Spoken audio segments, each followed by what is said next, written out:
What do you think you're most known for? Your acting, your music, or the controversy that surrounds you? My big mouth. My big mouth. I got a big mouth. Can't help it. I talk from my heart. I'm real. You know what I'm saying? Whatever comes, comes. But my controversy probably. And it's not my fault. I'm trying to find my way in the world. You know, I'm trying to be somebody instead of just make money off everybody. You know what I'm saying? And so I go down paths that haven't been traveled before, and I usually mess up. But I learn, you know what I'm saying? I come back stronger. You know, I'm not talking ignorant, you know what I'm saying? So I obviously put thought into what I do. So I think my mouth, my controversy. I have not been out of the papers since I joined Digital Underground. I've been in all, you know what I'm saying? It's never, my name has not been not uttered, you know what I'm saying? And that's good for me because I don't want to be forgotten. And if I'm forgotten, then that means I'm comfortable. And that means I think everything is okay. It's interesting how hip-hop, rap music in the beginning, or a song like Grandmaster Flash's The Message, where basically they were saying, you know, it's like a jungle sometimes, I wish, you know, I wonder how I keep from going under. The whole root of what that song was basically saying, look, these are the problems here. You know, and here we are 10 years or plus later, the problems are still there, and the intensity of the music has built to the no hope, the I don't give a attitude. How did we get from Grandmaster Flash, The Message, to where we are now in hip-hop? Again, you have to be logical. You know, if I know that in this hotel room they have food every day, and I'm knocking on the door every day to eat, and they open the door, let me see the party, let me see like them throwing salami all over I mean, just like throwing food around, but they're telling me there's no food in here. You know what I'm saying? Every day. I'm standing outside trying to sing my way in. You know what I'm saying? We are hungry, please let us in. We are hungry, please let us in. After about a week, that song is going to change to we hungry, we need some food. After 2-3 weeks, it's like, you know, give me all the food, breaking out the door. And after a year, then you just like, you know what I'm saying? I'm picking the lock, coming through the door, blasting, you know what I'm saying? It's like you hungry, you reached your level, you don't want any more. We asked 10 years ago. We was asking with the Panthers. We was asking with them, you know, with civil rights movement. We was asking, you know, now those people that were asking, they're all dead and in jail. So now what do you think we're gonna do? Ask, and we shouldn't be angry. And my raps that I'm rapping to my community shouldn't be filled with rage. You know what I'm saying? They shouldn't be filled with the same atrocities that they gave to me. In the media, they don't talk about it. So in my raps, I have to talk about it. And it just seems foreign because there's no one else talking about it. Right. Well, playing devil's advocate, somebody might say, well, what does Tupac have? He's a movie star. He's got, you know, hit records. What does he have to complain about? And I'm going to tell you. It's like being the last person alive. You know what I'm saying? After 3 days, you can't do anything. What can I do? Where can I go? There's no black neighborhood, you know what I'm saying, with black people who have the same amount of money as me. You know what I'm saying? There's richer and there's poorer.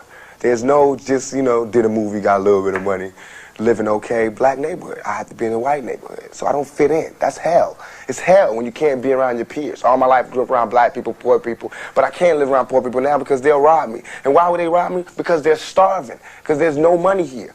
But they're telling me, now that I made a little money, I have to move here. So it's not like no one's ever trying to deal with this section. They're just moving away from it. And we're going to have more stars coming from the ghetto, but they're gonna all move this way. You know what I'm saying? So it's like all the society is doing is leeching off the ghetto. They use the ghetto for their pain, for their sorrow, for their culture, for their music, for their happiness, for their movies, to talk about boys in the hood. You know what I'm saying? I don't want to be another I don't want to be 50 years old at a BET We Shall Overcome Achievement Awards. You know what I'm saying? Not me. You know, I want when they see me, they know that every day when I'm breathing, it's for us to go farther. You know, every time I speak, I want the truth to come out. You know what I'm saying? Every time I speak, I want to shiver. You know, I don't want them to be like, they know what I'm going to say because it's polite. They know what I'm going to say. And even if I get in trouble, you know what I'm saying? Ain't that what we're supposed to do? I'm not saying I'm going to rule the world or I'm going to change the world, but I guarantee that I will spark the brain that will change the world. And that's our job, is to spark somebody else watching us. We might not be the ones, but let's not be selfish, and because we're not going to change the world, let's not talk about how we should change it. I don't know how to change it, but I know if I keep talking about how dirty it is out here, somebody's going to clean it up. I was having concerts, they were sold out, white boys, Mexicans, blacks, and they would do whatever I said. I could tell all those people in the audience to turn around in a circle, and they would do it. I was having love, I mean, like undeniable love, and I was scared. I was scared that I would come to a town and I have the leader of the gang there telling me, what do you need? I was scared, but so was America. So was somebody else, because all of a sudden I had all kind of legal problems. And you have to think about this. I had a clean record for 20 years. A clean record, living in the ghetto, in the gutter, no record. What about my morals then? What about my character then? You know what I'm saying? In 2 years that I start raising noise, that I start being publicly viewed, I've had a record. And now it looks like I'm a criminal who has no way of being reformed. But all of these came one after the other. Do you understand? Right. It takes logic. Well, what about, that's another interesting part of your past. Have you ever been incarcerated before? Have I ever been incarcerated? No, not for longer than a day. Long enough for somebody to take me. You know, the police can arrest anybody they want, put them in jail. But if you stay there, that, you know what I'm saying, I haven't stayed anywhere. I've been arrested a lot, put in the cell, and they come and get me when I call my lawyer. You know what I'm saying? But I'm an innocent type of guy. Well, I wanted to bring up, obviously tomorrow is a big day. You're being sentenced tomorrow. Yeah. And, we're sitting here in 24 hours. You'll know what the situation's going to be. Are you thinking about the prospect of going to jail? First I was like, I'm not going to jail. I was like, if they try to come get me for something I didn't do, I'm gonna open fire. You know what I'm saying? But I can't do that because it's not just me anymore. You know what I'm saying? That's what they expect. If I have to, if God sees it fit for me to spend time in a cell, if he wants my brain to be inside of a cage, if he's brought me so far from hell to put me here, and now he wants me to go to jail, I'll go. You know what I'm saying? If that's where I'm meant to be. But I don't think so. I don't think so. You know what I'm saying? I don't really believe in my heart that I belong in jail. I don't believe I did anything to warrant me going to jail. Okay. What do you think, if you do go to jail, is to be expected, because you are a known personality? I'm going to ask to be put in solitary confinement, and I'm going to do push-ups and read books and come out weed-free, smoke-free, and with a degree or some shit. You know what I'm saying? I won't let it stop me, you know what I'm saying? But I'm not going to jail to just parlay. If I went to jail, best believe it's not like I'm going to have a problem in jail. I got love there, you know what I'm saying? I got love from thugs and the street dudes. And I can go to jail and probably organize a riot, you know what I'm saying? But that's not what I want to do. If I have to go to jail, I don't even want to be living. I want to just cease to exist for however long they have me there. And then when I come out, I'll be reborn, you know what I'm saying? I'll be taking less problems. And my mind will be sharper, and the venom will be more potent, you know what I'm saying? So they shouldn't send me there. They should really try to, you know, it's like you don't throw more gasoline on the fire to put it out. Mm-hmm. What about, this is one step, and there's some other, cases that are going to be coming up. What has changed for you? And you mentioned the last 2 years is when everything started to happen, one after the other. What changed for you in these 2 years? How is your life now different than it was before? Like I said, it was no spot for Tupac. It's not like there was somebody like me before and I moved into the spot so I can ask him how he did it. You know what I'm saying? There was no spot here. Nobody wanted to be, the person that thugs and the street people could rally around. Nobody wanted to be that. So when I was that, I couldn't handle it. You know what I'm saying? I could handle it, but not right away. Of course, I had problems. I was making mistakes that anybody would make when you have 14,000 people ready to do whatever you want. You know what I'm saying? When you have all over the country people waiting to hear what you want to do. You know what I'm saying? This thug life code, we have a code putting order to the violence on the streets.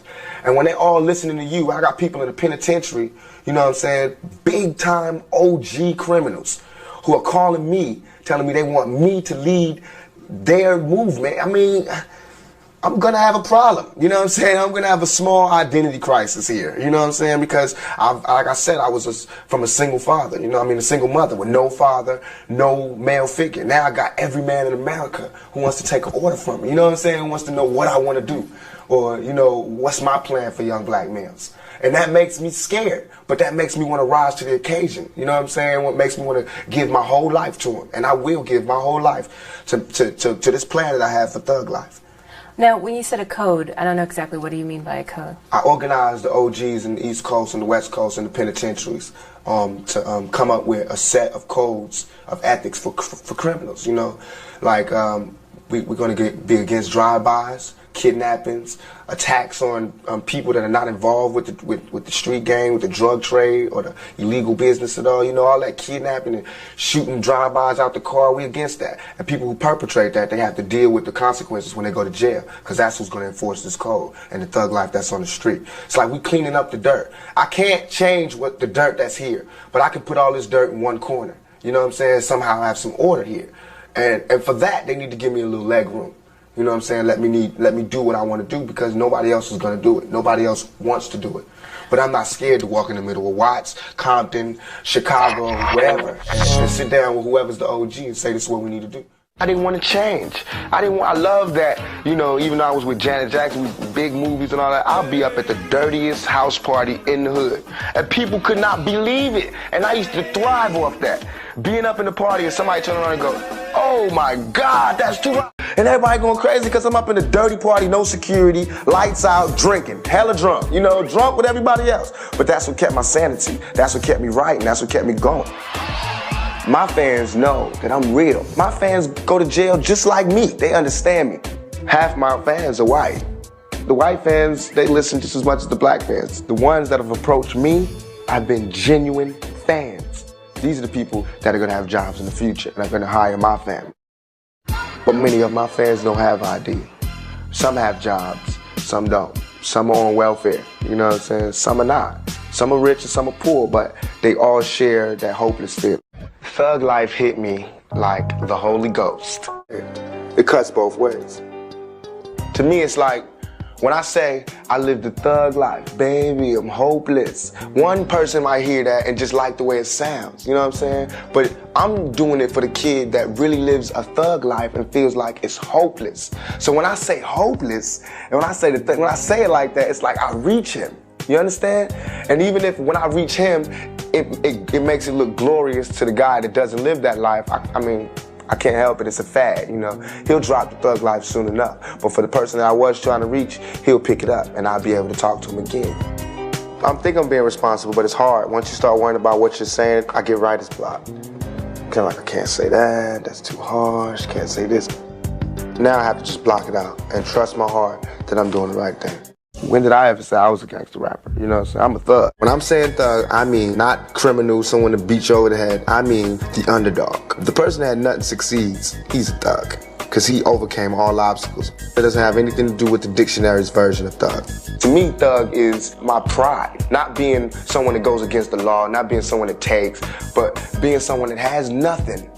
And that even though I have nothing and there's no home for me to go to, my head is up high. My chest is out, I walk tall, I talk loud, I'm being strong. I don't understand why America doesn't understand thug life. America is thug life. What makes me saying I don't give a fuck different than Patrick Henry saying give me liberty or give me death? What makes my freedom less worth fighting for than Bosnians or whoever they want to fight for this year? Before Thug Life, when you were with Digital, working as a roadie and as a dancer, was that real? When I just read that you used to like do dance, you know, the dances with the plastic. Do dance with the naked doll. That was me. That's what I mean by I'm real. I'm truly hardcore because I needed the money and I had to work. So if he told me that for me to get paid, I had to go out there in bikini briefs and hop on top of this doll, and that's how I got to get paid. And I was homeless at the time. That's what I had to do. You know what I'm saying? But what I did was not let him pimp me. You know what I'm saying? It wasn't like I just did that because that was my order. As soon as I got the chance to say what was on my mind, I said what was on my mind. And we have a platinum record now. You know what I'm saying? So I went from dancing naked with the dolls being unknown to now having a platinum record. You know what I'm saying? And now I don't have to never touch another naked doll. I'll never have to dance, jiggle, nothing. I can hire dancers. You know what I'm saying? I got 3 people dancing. I can have people dancing in the audience. You know what I'm saying? Well, you have to work from one point to go to another point. So I admire the work ethic. I think that it should be reinforced. throughout our neighborhoods, that everybody should work hard. Practice makes perfect. You have to be diligent about what you want. You have to apply yourself. You have to motivate yourself. And you have to do it for self, by yourself.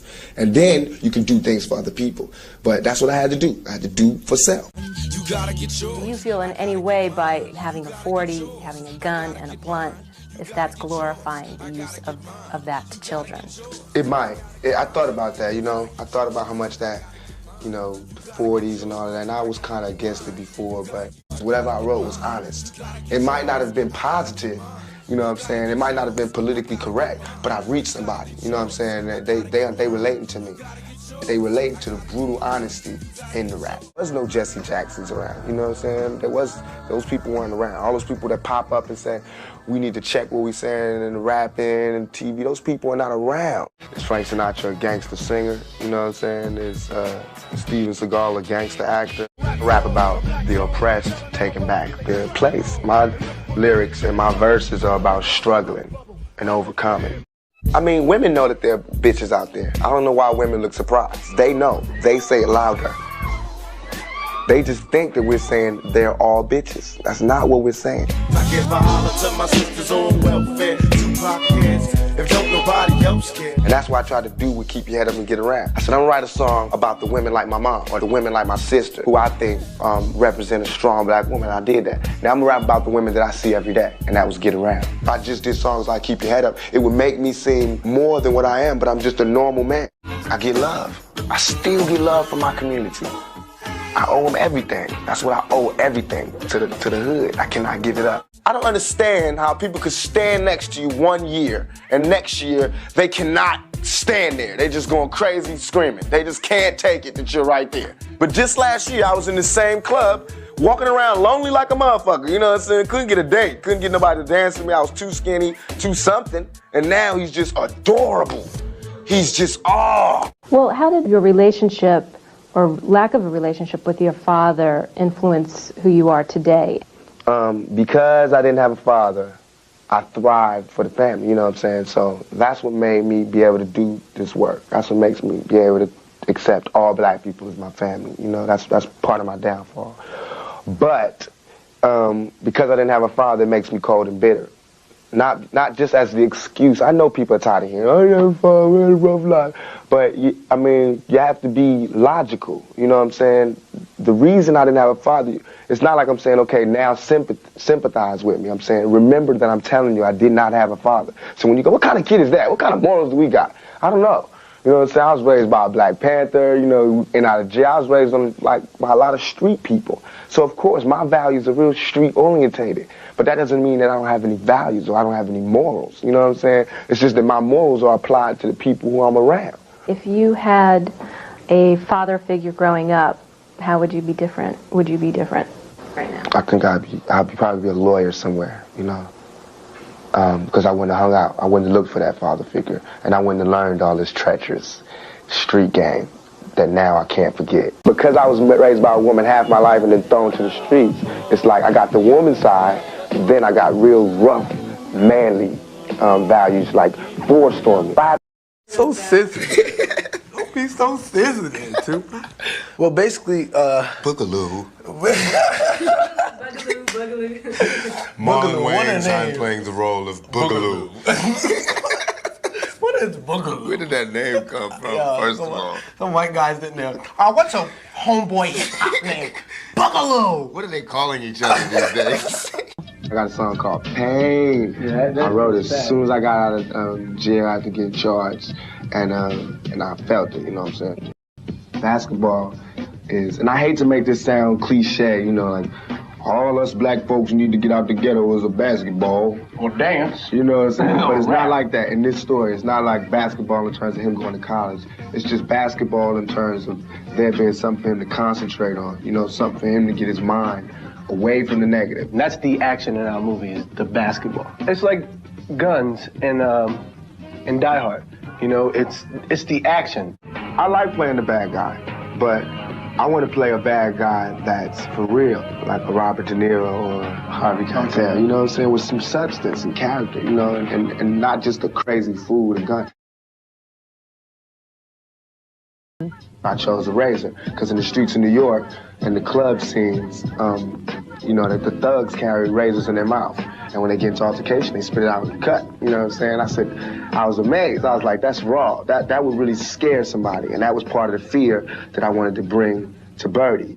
It must be hard for a director to have his main character in jail. You know what I'm saying? And you have to shoot tomorrow. You know what I'm saying? But they never let me feel that. You know, I came on the set and it was just like, I left last night. Am I crazy or what? Hell no, I ain't crazy. I wasn't crazy when you was interviewing me.